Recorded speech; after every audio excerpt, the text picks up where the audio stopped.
kind of echo will you leave when you're gone? It's the Positive Echo podcast, everybody, with me, Carl Munson, and Gary Coulton. Me in Portugal, autumnal Portugal here, Gary. It's probably a bit like your weather in the UK. How are you? How's it doing over there? Very well.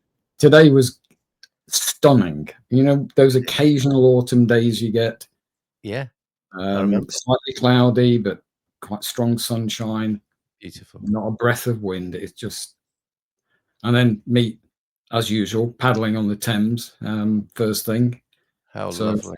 And when I say paddling, people, I don't mean with my shoes and socks off. You know, I mean you're not messing about on the water. You're definitely not messing about, are you? You are getting into with some power kayaking. Right. We have Gail joining us behind the scenes. We'll give her a chance to get comfy. But perhaps you could tell us, Gary, how you came to know Gail and what we have to look forward to this evening.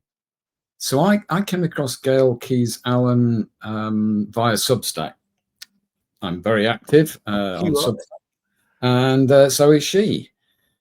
And I met her on what's called a Substack Notes boot camp run by a really energetic woman called Christina God, G-O-D. Really? Wow. Yeah. She's German and she's absolutely electric with energy. Right. Anyhow, Gail was invited to present how she effectively uses Substack. Yeah. And along the way, she introduced herself. And I thought, this is a very, very interesting woman. Yes. And in particular, interesting because of this idea of you're never too old and it's never too late. Yeah. And I thought, this would be a really interesting conversation to have here. So that's why we're talking to Gail. Well, let's give her a nice big round of applause. Gail, could you indicate that you are ready to join us? Maybe give us a thumbs up from behind the scenes. I want to make sure you're comfortable there. Yes, we got a thumb. We got a thumb. Let's bring her onto the screen. Hi, Gail. Hi. How are you? Nice to meet you. Very well, thank you. Lovely to meet you. Good of you to be here with us this afternoon. Yeah, good to have you here, Gail. I'm happy to be here. Thanks for the invitation. And where are you joining us from? I'm in the U.S. in Maryland, right outside of D.C., the crazy place right now. Oh, yes. Now you mention it. Yeah. Kind of hit the news now and again, hasn't it? You were aware. So, how are you doing on a personal level? Are you well? I'm doing great. Yeah. Great. Glad to hear it. Well, thanks for joining us. Gary's got some cracking questions, which I think you played a little part in helping to establish today. So, Gary. So, Gail, the way that this always works is, and our regular viewers know that I invite our guests to provide us some open-ended questions so that they can talk about the things that mean the most to them, rather than us come up with wacky questions that force you down weird alleyways. Right. So one of the questions you gave me was, your work centers around this really interesting idea of getting paid being you. And I'd like you to explain more about what you mean by that. And as we go along, maybe you could drop in some of your history and how that helps us understand how you got to the idea.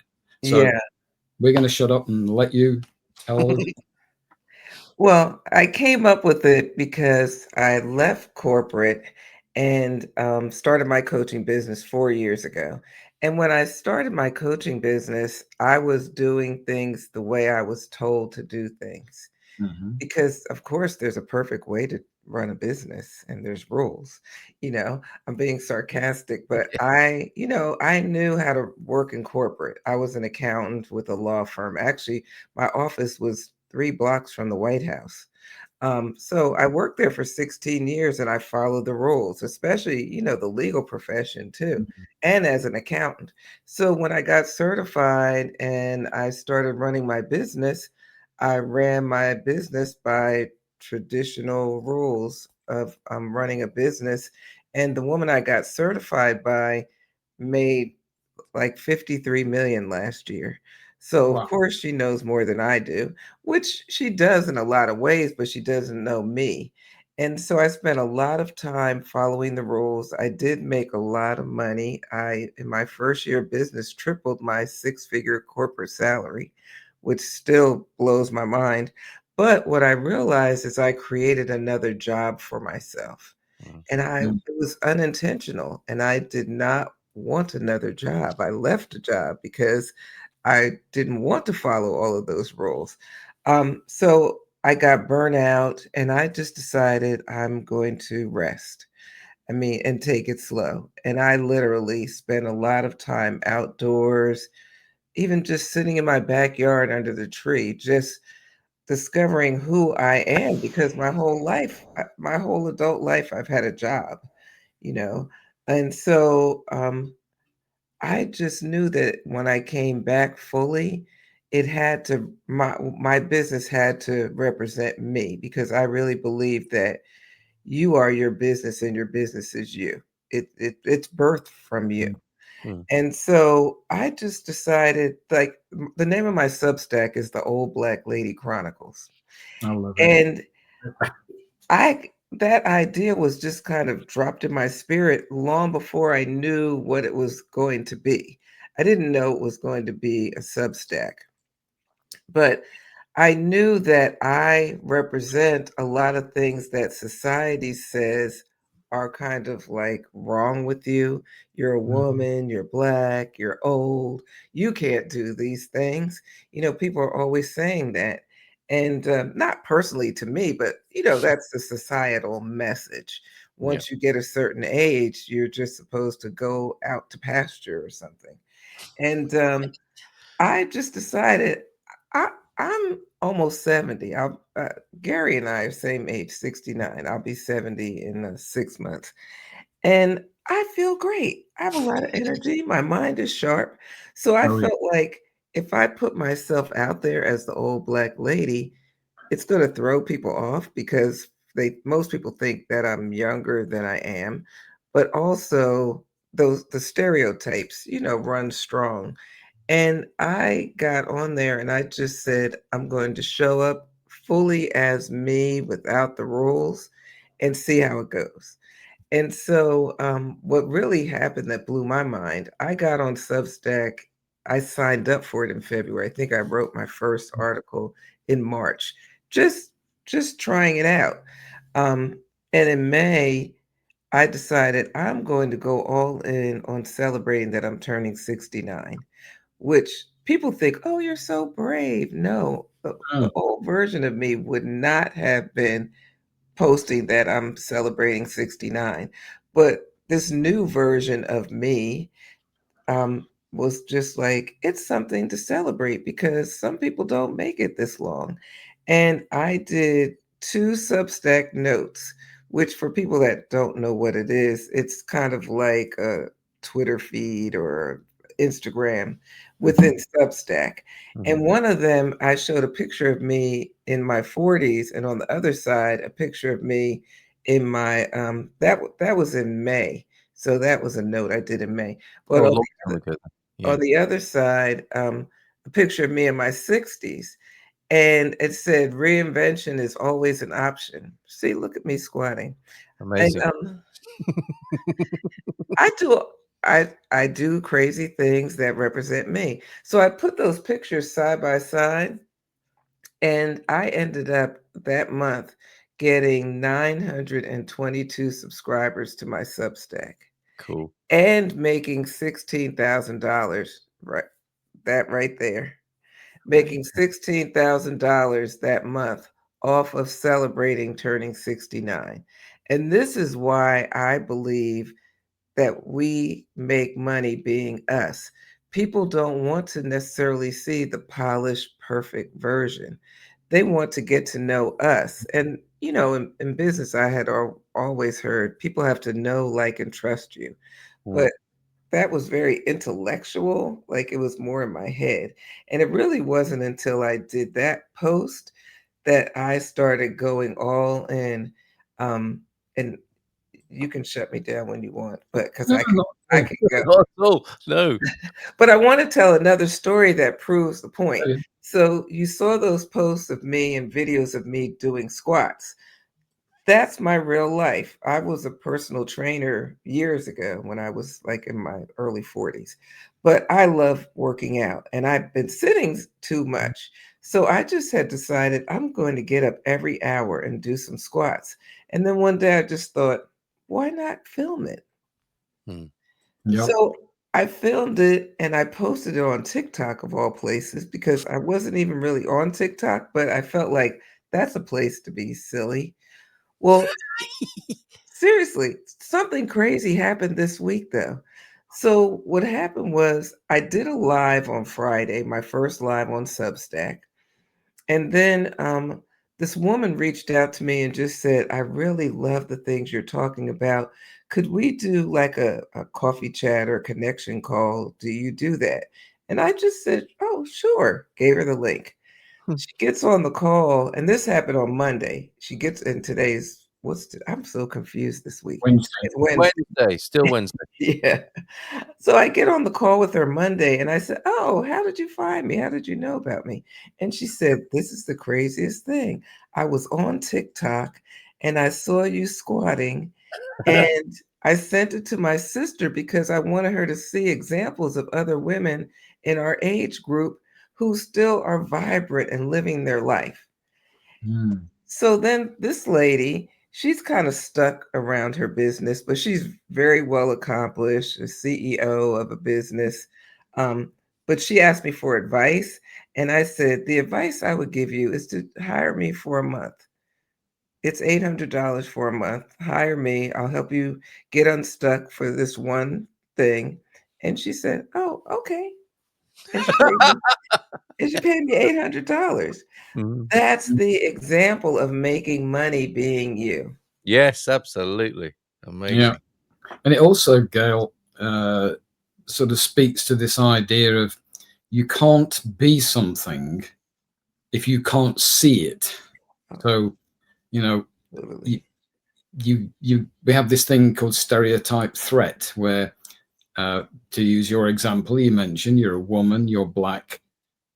But if you can see a black woman of a certain age doing things that maybe somebody else doesn't dare, they haven't even thought that they could do those things. Right. Now you've released them from prison. Totally. And that's what's happening a lot. People are messaging me saying, I'm squatting or my knees hurt. How are you able to do that at 69? I'm only 50. And I find myself, and I tell people it's not about the squats. It's about getting outside of the way you're thinking. So if somebody thinks that they're too old to do squats and I change their mind and I show them something different, what else will they believe they can do at their age?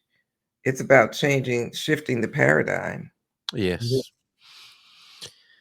Well, And the other thing that you got me thinking about was your transition from corporate life with all of the rules into your own business. I was an academic for 30 odd years, so you can call it corporate. Right. And I know what was going through my heart and mind in those last 3 or 4 years. What was it that kind of drove you to want to make the shift? What was happening inside you at the time? To be honest with you, I got that job when I was going through a separation from my ex-husband and I needed a steady income. And so I have a degree in business and economics. I already knew accounting. So that was a career pivot and shift at that time. But when I went there, literally from probably day 2, I knew this isn't really for me. But the money was good, and I have one daughter, so I had never been a single mom. She was a teenager, and I ended up staying there for the money. But the longer I was there, the more I couldn't justify being there, and the bigger the desire was to leave. And really, what started me kind of pushing me to leave was COVID. And when we went into lockdown, I was working from home, but because I was doing the accounting, payroll, dealing with the money, they really wanted me to be in the office. And a couple of days, this happened in January when that insurrection happened at the Capitol. Yeah. It's not far from my job, and there were literally military tanks and police, and the streets were shut down, and I had to come to work under those conditions, and it just I knew that I did not want to live like that. I mean, the building, even the building I worked in was boarded up, and it was just so, like, I couldn't wrap my mind around that. Um, and so I just started saying to myself, "I gotta get out of here. Like, I gotta figure out my exit plan." And that was when I decided to get certified as a coach. I had been certified as a health coach already, but it didn't really light me up. I really did it more for me, I think, than because I would get on calls with people and they would cry when I tell them to eat a salad. Like, it blew my mind that people were seriously, like, Sorry. people were Yeah. afraid of vegetables and all Yes. kind of stuff. So, I just started really praying about, like, what is my next step? Like, what is my desire? What do I really want to do?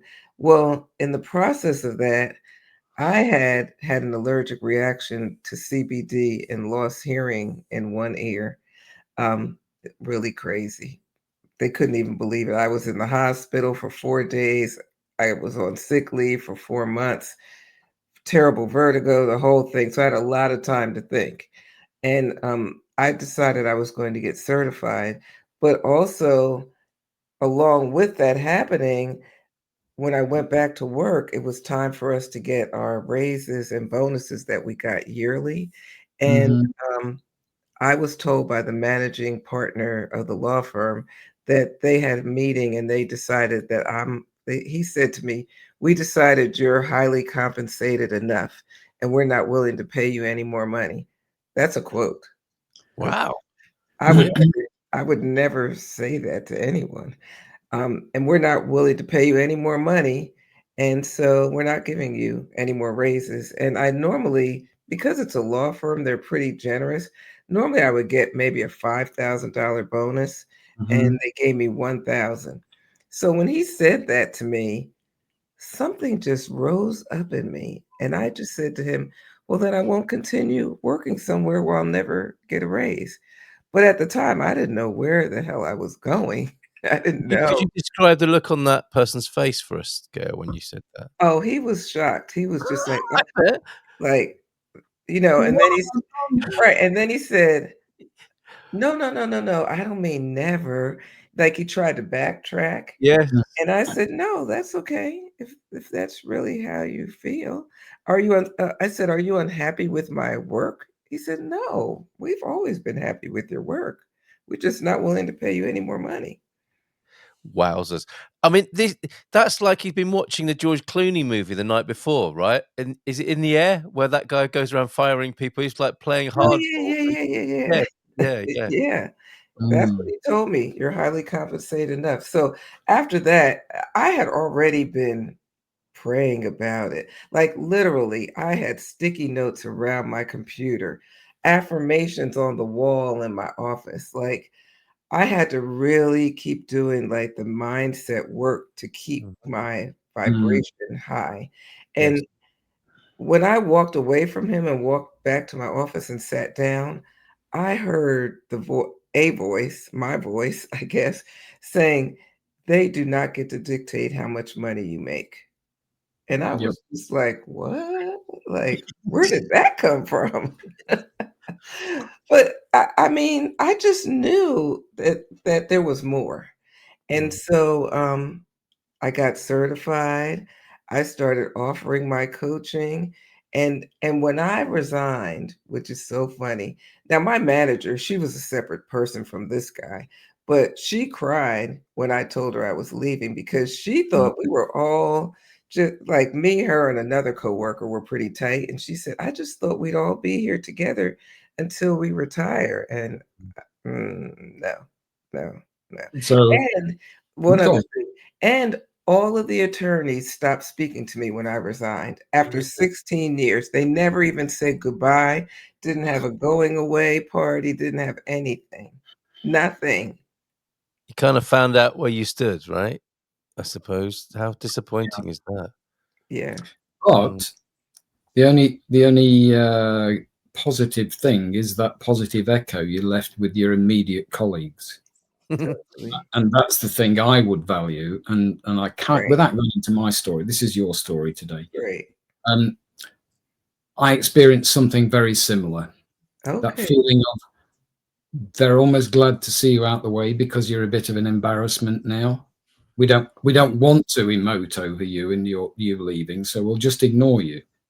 That's awful. That's absolutely awful. Yeah, I think they felt like I owed them something. Like, you have the nerve of you to quit. Like, how dare you? Yeah. And even later, I found out my manager quit and she came back. She went back after a couple of months. So they probably thought, oh, she'll regret it. She'll be back. She's not going to, she's going to fail, whatever. Underestimated you. Definitely. Totally. So I'm fascinated now. If we shift from corporate, which obviously always leaves a bit of a burn on people, I'm interested about your coaching. What was the most, or is the most enjoyable thing for you? What brings you joy about coaching? Everything. Like, knowing that I'm helping people change their lives is so meaningful. I really feel like I'm doing the work I was put on earth to do now. And seeing people's eyes light up when they realize this is the big thing. Most of what we believe isn't true. And most people don't know that. They think what they thinking is true and they should believe it. So seeing their eyes light up when they realize, oh, I've been thinking this for years and I can change my mind. No, why? How come nobody ever told me that? Like seeing that aha moment. I have a client who's a college professor, we just finished up 6 months, and she was saying to me yesterday, she said, "I'm a different person." Like, they totally change because once you show people what's possible and open that door, you can't unsee it. You can't go backwards anymore. And so she saw, and my clients, all of them, see what's possible that they always thought was impossible. Do you feel that they've changed and become somebody new, or they've actually discovered the person that was always buried in there? No, they discovered the person that was always buried in there. Yeah. Yeah. It's just they have to let them loose. Yeah. It's not another role, is it? It's not like going for another job and acting out the job. This is, it sounds to me what you're doing is, how it occurred to me recently is the difference between our personality and our character in a way. We develop a personality very early on, don't we, to survive? And that gets carried on in school and our workplaces. And it starts to wear heavy after a while, I think, if it's not very related to our true character. Right. And you're helping people return to that by the sound of it. And the image I got when you said, the light comes on is like the scales fall from people's eyes, right? And the light is there to be seen. Totally. Yeah. And the work is really peeling the layers off. And I say that in a lot of ways we are brainwashed. And so we're raised to believe certain things. Like my daughter and my 6-year-old grandson live with me. And we have never told him that boys don't wear pink. But for some reason, he picked it up somewhere that society says boys don't wear pink, because my daughter had bought him a shirt to have his school pictures taken. He's only 6. He just turned 6. And it's kind of like red with some white strands, so it looks a little pink. He refused to wear that shirt. Refused. And paradoxically, I don't know whether you know this, that Harvard, years and years ago, their business school did a study of color. And it was simply what color shirt or blouse or dress you wear. You're having a conversation with somebody that you need to kind of convince them of something. So you're selling them an idea. It's not about selling things. Pink is the #1 color for helping people get to a new place. Oh, no, I didn't know that. Male or female, doesn't matter. I wore a pink shirt. The day I met my wife, I was wearing a pink shirt. Good man. It proved to be the right choice on that occasion. Yeah. But I totally get the message there. And yeah, these youngsters are picking up these messages, aren't they? Yes. We don't really know where from, do we? But what did you say to him, Gail? What was the conversation? I mean, I tell him he can wear any color he wants to, but he's very strong-willed, so he just you got to figure it out for himself. Yeah, I'm not wearing pink. He said it's not my favorite color. As my mother said, be careful about the battles you pick with your toddlers. Oh, yeah. Totally. Amazing. And I include politicians in that as well. Yeah. I've got a question for Gail, Gary, but I don't want to break the flow of you come up with something else. Is there something in the air, Gail, with this? You're doing an amazing job of I call it a job, funny enough, but what you're giving people is really beautiful, and you're clearly inspiring people. They're getting in touch, they're seeing that things are possible that they thought maybe didn't even occur to them as being possible. You're a truly inspiring person in this regard. Is there something happening in the broader context, in society, in the world, in what's happening to human beings at the moment that's supporting that? I think so. I mean, I think with everything that's going on politically and all the hate and nastiness, that a lot of people are stepping away from tradition, the traditional job, the traditional roles, the traditional lifestyle of work, work, work all the time, thinking that there's going to be like some payoff at the end of the rainbow. And we've seen that that's not true. And I say it's kind of a slang, but I got the sun in my eyes. But I say these jobs ain't loyal.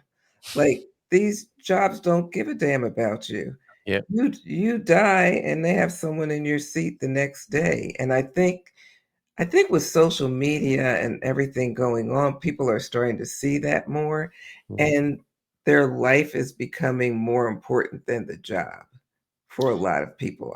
I see that shifting, and people are tired. Yeah. People are tired.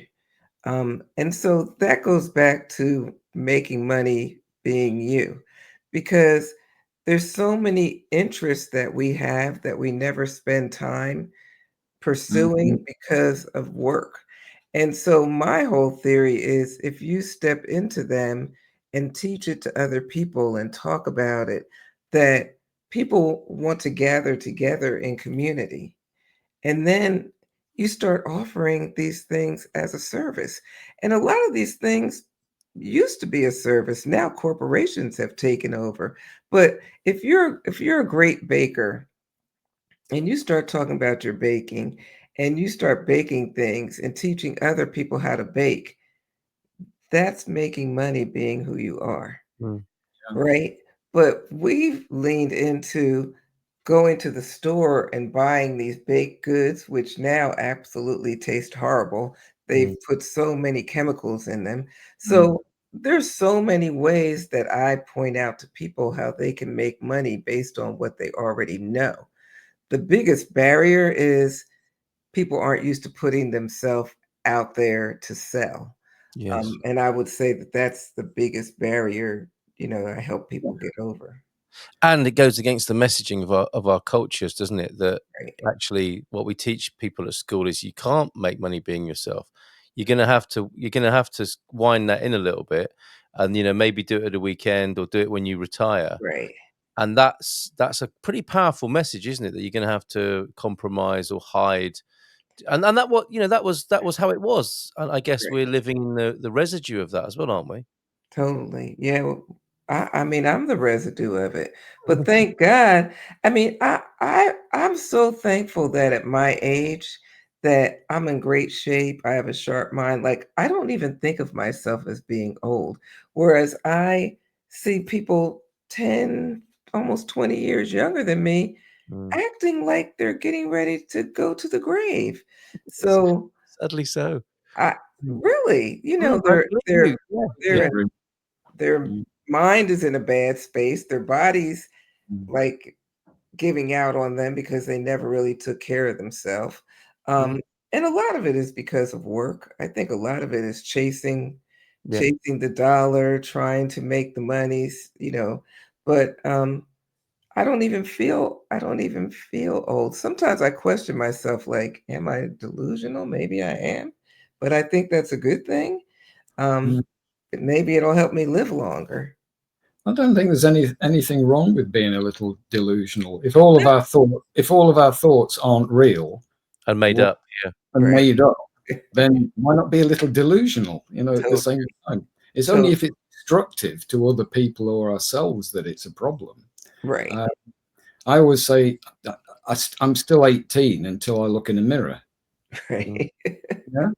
And I'm lucky like you. I'm fit and well. I have regular checkups. So it's a kind of obligation. It might sound a bit prosaic, but the universe has decided it's going to spend some of its stardust making me. So I'm going to use that. I'm obliged to use it. It doesn't mean I'm going to burn myself out doing it. Right. And that's why I hear that question about joy, because once you find joy in something, it's no longer work. Totally. And like work. Yeah, every time I talk to a woman and they have an aha moment, I feel like, and this is not to be morbid, but I feel like if I died today, I know I did what I came here for. Yeah. Like, really, I didn't come here to crunch numbers. I used to joke and say I count rich people's money. That's not what I came here for. I literally believe I came here to help women be free. Right. Like, free their minds, free their soul, make money so that you can do what you want in the world. And that's my mission. Is that your niche then? Yeah, your mission. This is a message for everybody, of course, but do you think you specialize in a particular niche of humans? When I first left my job, I used to always joke and say I count rich people's money because the attorneys were millionaires. Every month I would have to report to them on how much they made, how much they can draw out of the company, all that. So I was specifically a money coach, but now I work with women and some men on changing their life, like stepping into, and that's what a lot of people ask me, like, how did you leave your job? How did you, they don't think it's possible. So mostly around money and business though, because most people that want to leave their jobs have to create another source of income in order to do that. Yes. Yeah. So that's my focus. It's going to be forced on us as well, in that if, as it seems, AI, robotics, etc., is going to remove the bottom layers of work, what is everybody going to be doing? And how are we going to be paid to be able to buy the rubbish that the online retailers want us to buy? We're not going to buy the online rubbish. We're not. I walked in Target yesterday, and I don't know if they're having like a boycott of Target. Yeah, they're But I try to stay out of there though. But I walked through the electronics area, and the racks were still there, but so much of it was empty. People's buying habits are going to change. I really believe that we're going to go back to a simpler way of life. I really believe that. And I think that with AI coming in, that people are going to do more work with their hands, because what else is going to be left? So from my perspective, I see that meaning we grow our own food. We might make some of our own clothes.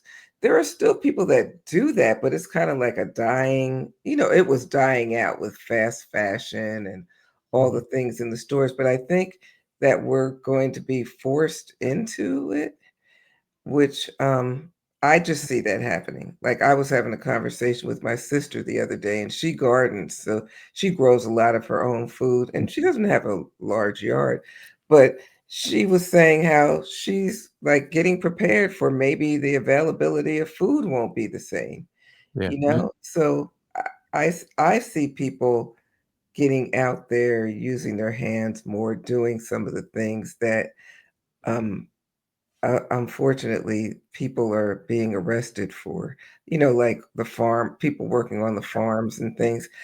I really think that's going to be happening a lot. We're going to have to take over farms. We're going to have to grow our food. We're going to have to do things for ourselves because this is my perspective. No, I'm with you. I'm with you. It makes complete sense. It makes complete sense. Gail, I need to ask you, is it uncomfortable where you're sat with Well, this? I'm trying. I don't have any blinds in my Okay. office, so All right. I'm trying I to don't get. want you to be uncomfortable while we're chatting with you, but I'm just trying to be good on camera, so I well, don't have. please don't be uncomfortable on our account. But yeah, it's lovely to have the sunlight coming in, but maybe not directly in your face. Right? Yeah.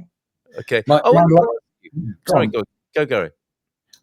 My late mum, she was 92 when she asked me this question about what is everybody going to do, and her answer was, well, maybe we could value caring for other people more, and pay people what they should be paid to do what is an incredibly difficult job.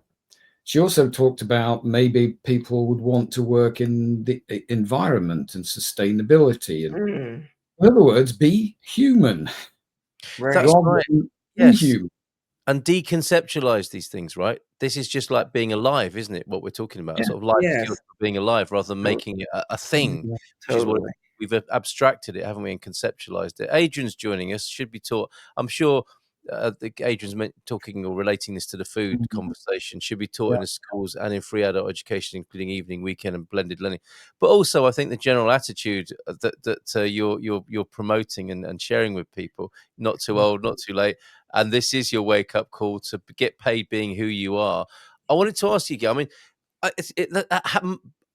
it's a given to me, of course. Why wouldn't we do that? And I think that appeals to people's hearts. What's the hardest part about that message? What do you find comes and gets in the way of that? When this makes complete sense to us on one level, but what are the blockages for people? The blockages are the lies from society. Right. Yes. I mean, so people are bought in on the lies. They don't even realize that a lot of things that they're doing are harming them and not helping them. So they bought into the lies. And also, what I find is a lot of people will say, there's a lot of people that think what I'm doing, they want to do something similar, they believe it. But there's a lot of people that think I'm different. So, they'll say, oh, well, you can do that because you're different. So that's the pushback, I would say, with some people, that they don't believe in themselves. It really has nothing to do with me. Okay, and they project that onto you as being different. Totally. But it's the brainwashing. I mean, until people know that what they're thinking, how they're operating in the world was put on them by society. I don't I mean, I think that's the biggest pushback, their fear of change, their fear of doing something different, their fear of not having a steady paycheck. I think that's it. One of our first guests, Michelle Minikin, we talked about this very subject of, she calls it programming. And she's written a book called Good Girl Deprogramming, which I think you might be interested in. And it's very, very practical ways to recognize that you've been programmed, and now what can you do to deprogram? So the thing is, in touch with her if you like. I know her well. Okay, that would be great. The thing is that women are taught to be good girls. I was a good girl. Like I used to be petrified of doing anything wrong. That I was going to get in trouble. I don't know who I was going to get in trouble with exactly. I mean, when I was a kid, it was my parents, but that follows you into adulthood. They kind of build the boogeyman, don't they? You don't know who it is, but they're out there and they're going to judge you. So you end up putting that judge in your own head. Totally. And that judge, and this is how I explain it to my clients, and they back it up later, is that that judge is in your head. So on one side, you have the judge, but on the other side, you have the loving voice.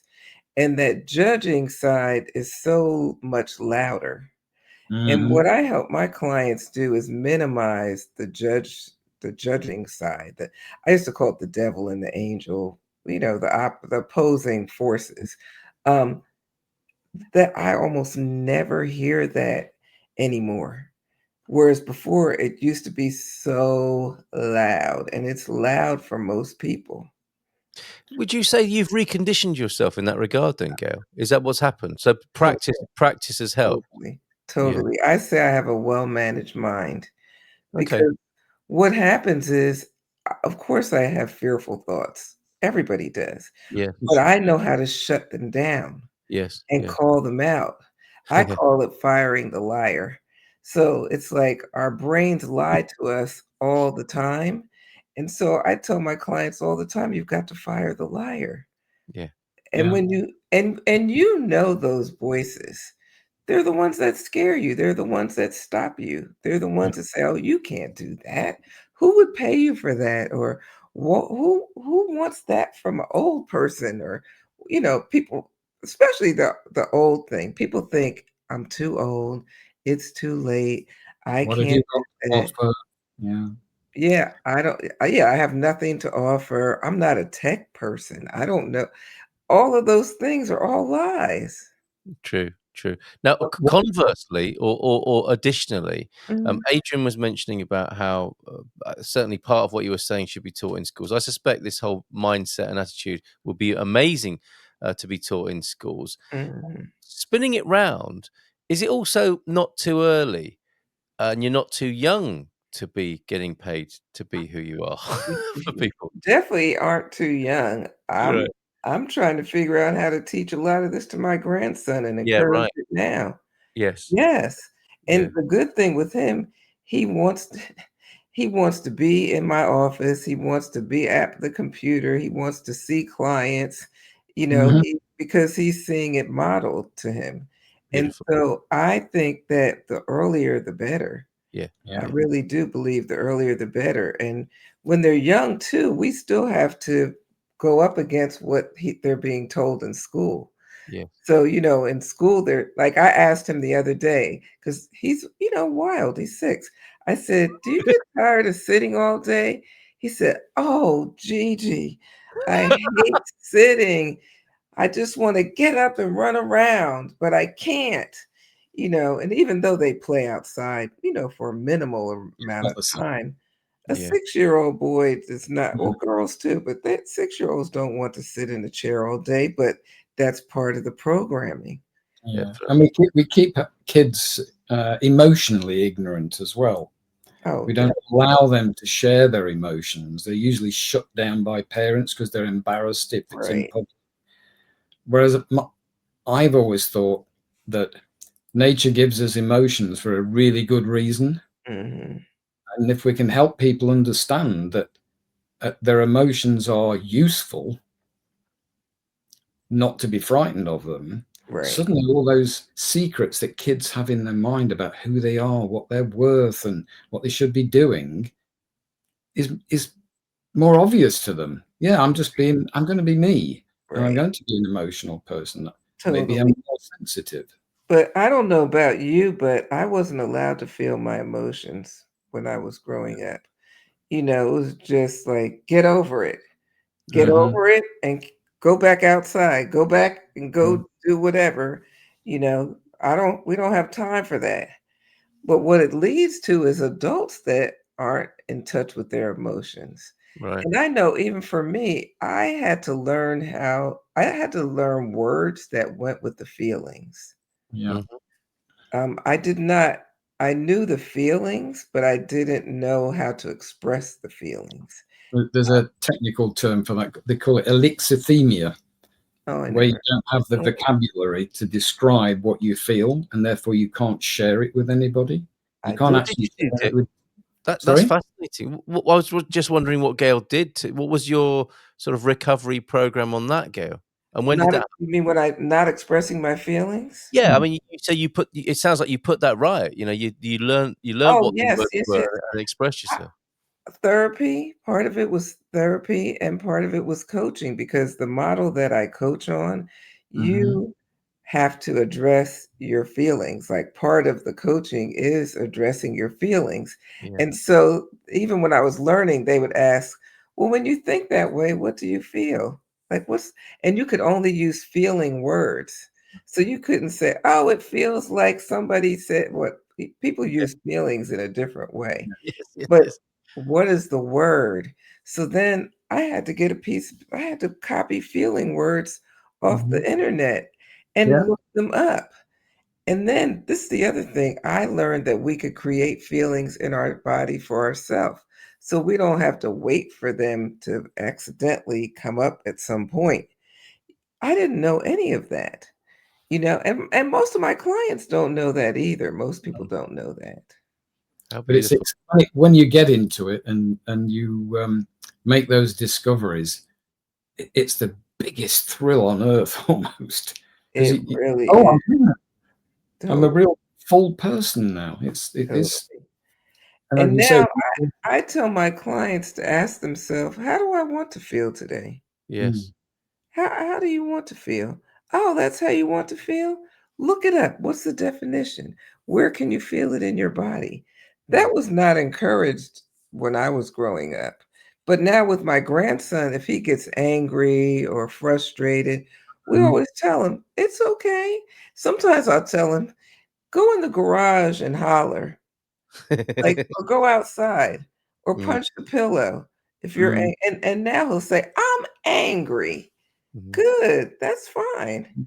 And the difference I found as a coach, I work with mostly with CEOs and business leaders, was when women experience fear, they didn't get angry. Well, they told me they didn't. They felt guilt and shame. Whereas the men got angry and often either physically and or verbally violent. And it's how to help people when they're young know what to do with their emotions, what's allowed for them to do. I mean, they can't go around hitting people, but they can be angry. How do you channel your anger without being self-destructive? But anger, or any anger or feeling, you can be still and let it move through your body. Like, a lot of times we want to do something about it. Like, we want it to stop, we want to do something about it, but we can be still even in the anger. We can be still and let it, because it eventually dies down if we sit with it. But we're not taught that. No. We start running sometimes, don't we? And with all those other programs and patterns that get Totally. as in running away, I mean. Yeah. Carl, I'm mindful of time. Yes. So we've got one more question, which is the killer, I think. All right. Okay. Maybe a concluding question for you then, Gail. And then we always ask you for your closing thoughts afterwards. So the question you gave me was, after reinventing yourself and embracing the idea of being paid to truly be yourself, what drives you now, and what positive echo, thank you, you hope your work leaves behind? Yeah, what drives me now is I'm always looking at how I can elevate my thinking, my being, so that I can be of service at a higher level. And I always tell my clients, the more I expand, the more they expand. So what drives me, I'm already a very curious person. I love to learn, love reading, all of those things. So what drives me is, what's the next thing? Like, how am I going to elevate now? Like, when I first started, it was more about the money. Now it's more about the work and community. But I had to work through the money piece to be able to work for myself. So what drives me now is building that community up and showing other women what's possible. And so the other part, yeah, I guess it's time to go because the sun is really moving. But the other part is that the positive echo is that it's possible. Like, I just want people in the world to know that nothing is impossible, that it's only impossible if we tell ourselves it is. And so if we only taught our children that nothing was impossible, and we told our friend and they started considering it, and then they told their coworker and they started spreading the word that I believe impossible means I'm possible. So if you're possible and nothing is impossible, then what that's big. It That's is. big. Yeah. And that's exciting to me. Me too, Gail. Thank you so much for being here. We have a like an and finally. I don't think we should make you sit through that with the sun on your face. But so thank you so much for being here. We'll stick around Thank to you. do that. But thanks very much, Gail, for being Thank here. you. I What a really joy. appreciate it. I really appreciate it. Bye. Thank you very much for being All right. right. There you go, Gail Keyes-Allen, and you can find her Substack right there on the screen. Old Black Lady Chronicles .substack.com. Great conversation. Thank you, Gary. Yeah, amazing person. Really For thrilled me sure. the first time I met her, and even more so now. So yeah. What's your in closing? What's your favourite pie, Gary? I quite like a chicken and mushroom pie. Me too, funnily enough, and I made that here at home last night. But that's not exactly what this is about, right? The positive news piece that we'll leave people with this week. Yeah. So this was on. Originally, I saw it on a program called The One Show on BBC. It's one of those sort of light entertainment. They interview movie stars, and they have little items about interesting community things. And these guys came up, and they are local guys or men's pie club, local guys making pies. Very, very simple concept. And originally, it was around the idea of just having men perhaps of a certain age, but you don't have to be mature, coming together, having a laugh, making small pies of all kinds, and then eating them together after they're cooked, of course. And I thought, this is brilliant. Yes. And it started in the northeast of England, and now they're all over the country, and I think they may have even gone international. It wasn't the intention, but it seems to be the case that the people who go to these groups have some personal challenges. It might be that they're getting old and feeling they've got no purpose, and they might be lonely. There are also fathers who are maybe having problems with their sons communicating. So they just chat over making their pie. They don't have to look at each other. It's not group therapy, but it turns out to be incredibly therapeutic. And I thought they should get a shout out. Yeah, absolutely brilliant. I'm involved in a men's shed, which is I guess has some sort of similar purposes. But one of the reasons I would say why one of my favorites too, he's a chicken and mushroom man as well. One of the challenges we've had is that if we don't have an activity, people are less likely to come. And it's not about it's not meant to be a consumer thing where we're laying on activities for people to do. No. But this kind of deals with that, doesn't it? Like, it's very important, it would appear, for fellas to have something to do and to occupy their hands and sort of thought processes with. And then the other bit, because there are some men who really love a sort of therapy session. I think the men's group types are quite exceptional, but they do exist. But generally speaking, fellas, I think, like to be getting on with something, and then that sort of touchy-feely aspect, or if there's something that needs to be spoken about, that can be addressed as part of the activity, or in amongst the activity. Yeah, and they get to share. In this particular case, they get to share each other's pies, and they have a laugh at somebody who can't just is awful. Soggy bottom or whatever. Yeah, but we just discussed the challenges for women, but I look at it in the round. Women should get their support, absolutely, and they should choose what that is. But if we're, as it seems, developing societies where men are disconnected from each other and can't discuss their things in what they perceive to be a safe space.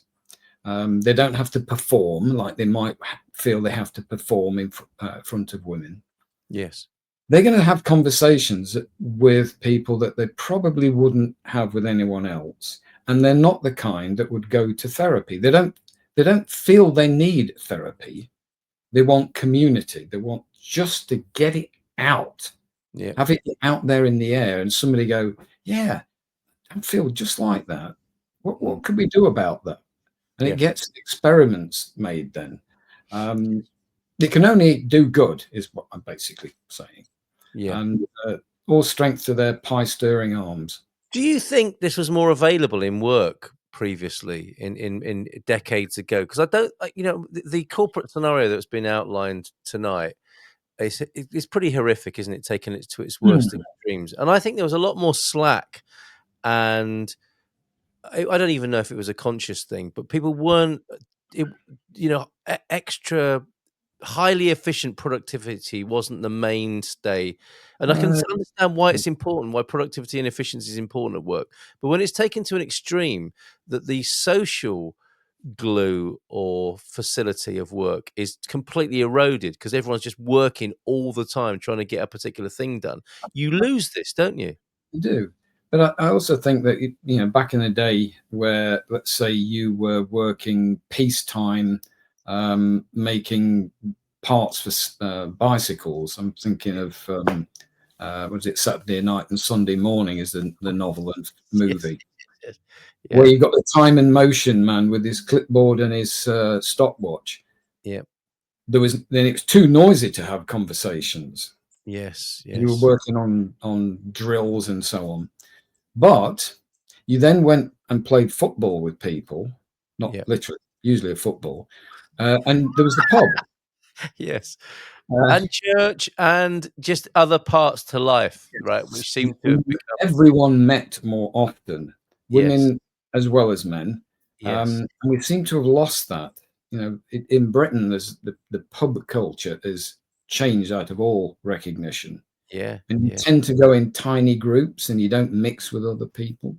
Yeah. So anything that brings back a certain amount of interaction over something that in it of itself is meaningless and trivial, the making of pies or cakes or whatever. Yeah. That distracts your bad thoughts. And if you're a man that really likes to use their hands, then doing men in sheds, repairing things, if you have that aptitude. I don't.